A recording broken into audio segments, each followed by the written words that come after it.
नमस्कार लाडक्या बहिणींनो, लाडकी बहीण योजनेअंतर्गत लाडक्या बहिणींना या ठिकाणी 3,000 रुपये जानेवारी आणि डिसेंबर महिन्यांचे मिळणार आहेत. अशातच अनेक महिलांचा प्रश्न आहे की आम्हाला अद्यापपर्यंत नोव्हेंबर महिन्यांचाच हप्ता मिळालेला नाही. मग नोव्हेंबर महिन्यांचा हप्ता महिलांना का मिळालेला नाही यामागचं कारण मी आजच्या व्हिडिओच्या माध्यमातून तुम्हाला सांगणार आहे. सर्वात महत्त्वाचं कारण म्हणजे तुम्ही ज्या वेळेस KYC करत होते त्यावेळेस काही प्रश्न राज्य सरकारनं विचारलेले होते आणि त्याच प्रश्नांचं उत्तर तुम्ही चुकीचं दिल्यामुळे या ठिकाणी जे आहेत तुमचे पैसे कायमस्वरूपी बंद करण्यात आलेला आहे.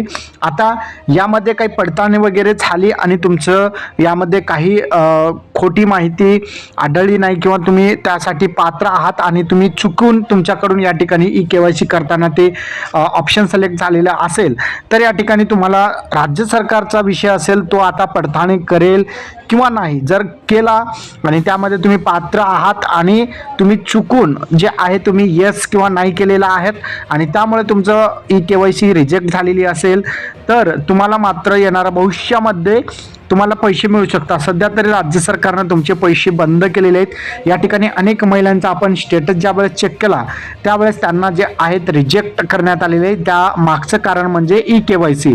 गव्हर्नमेंटच्या नियमानुसार ज्या काही प्रश्नांचं उत्तर तुम्ही दिलेलं होतं त्या प्रश्नांचं उत्तर जे आहे योग्यरित्या न दिल्यामुळे तुम्हाला या ठिकाणी तुमचे पैसे यापुढील जे हप्ते असेल ते मिळणार नाही. नोव्हेंबर महिन्यांचा हप्ता मिळालेला आहे. आता डिसेंबर आणि जानेवारीचे एकत्रित 3,000 रुपये आणि नोव्हेंबर महिन्यांचे 1,500 रुपये असे एकूण 4,500 रुपये महिलांना या ठिकाणी येत्या 15 दिवसामध्ये मिळतील. आता 14 तारखेपर्यंत राज्य सरकारनं डेडलाईन दिलेली आहे. 14 तारखेपूर्वीच राज्यातील महिलांच्या खात्यामध्ये डिसेंबर आणि जानेवारीचा हप्ता मिळणार. पण मात्र ज्या महिलांना नोव्हेंबर महिन्यांचा हप्ता मिळालेला नाही त्या महिलांना सुद्धा हे 3,000 रुपये मिळणार का असा प्रश्न होता. तर त्याचं उत्तर आहे नाही, कारण की या महिलांना KYC मधून अपात्र करण्यात आलेलं आहे.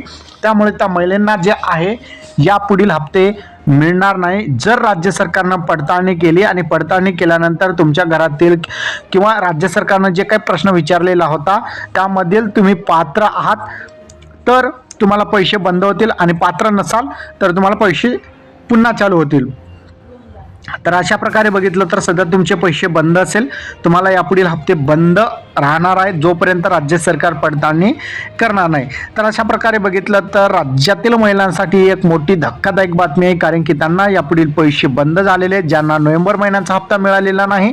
आणि ज्या महिलांना नोव्हेंबर महिन्याचा हप्ता मिळालेला आहे अशा महिलांच्या खात्यामध्ये डिसेंबर आणि जानेवारीचे 1,500 रुपये असे एकूण 3,000 रुपये पुन्हा या ठिकाणी 14 तारखेपूर्वीच महिलांच्या खात्यामध्ये जमा होतील.